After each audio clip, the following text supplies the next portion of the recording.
அஜய் ஒரு stock market புரோக்கராக இருந்தான். அவனுக்கு மிகப்பெரிய ஒரு எதிர்காலம் காத்திருந்தது. ஆனால் அவன் தவறான நட்பினால் குடிப்பழக்கத்திற்கு அடிமையானான். இந்த தீய பழக்கத்திலிருந்து விடுதலை பெற வேண்டும் என்று பலமுறை விரும்பினான். தன்னால் இயன்ற எல்லா முயற்சிகளையும் செய்து பார்த்தான். ஆனால் அவனுக்கு விடுதலை இல்லை. அவனுடைய நண்பன் ஒருவன் தான் எப்படி கடவுள் மேல் நம்பிக்கை வைத்ததால் தனக்கு விடுதலை கிடைத்தது என்பதை சொல்லி பார்த்தான். அஜய்க்கு கடவுள் மேல் நம்பிக்கை வரவில்லை. மிக அதிகமாக குடித்து குடித்து தன்னுடைய சுகத்தை இழந்து இறுதியாக மரித்து போவான் என்ற நிலையில் ஒரு வைத்தியசாலையில் அவன் சேர்க்கப்பட்டான். அங்கும் அவனை பார்க்க வந்த மற்றொரு நண்பன் அவனை பார்த்து, நீ கடவுளுக்கு உன்னுடைய வாழ்க்கையை ஒப்புக்கொடு, அப்பொழுது பிழைப்பாய் என்று ஆலோசனை கூறினான். தான் இருந்த நிலையில் தன்னைத்தான் விடுவித்துக் கொள்ள தனக்கு பலம் இல்லை என்பதை எண்ணி பார்த்தான். வேறு யாரும் அவனுக்கு உதவி செய்ய முடியவில்லை என்பதையும் உணர்ந்து கொண்டான்.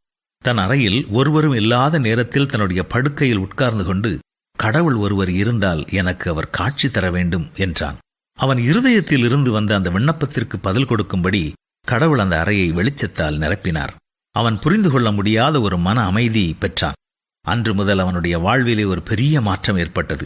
அந்த வைத்தியசாலையிலிருந்து அவன் வெளியே வரும் முன் தன்னைப் போல குடிப்பழக்கத்தில் இருக்கும் பலருக்கு உதவி செய்யும் ஒரு ஸ்தாபனத்தை ஆரம்பித்தான். கேளுங்கள், அப்பொழுது உங்களுக்கு கொடுக்கப்படும். தேடுங்கள், கண்டடைவீர்கள். தட்டுங்கள், அப்பொழுது உங்களுக்கு திறக்கப்படும்.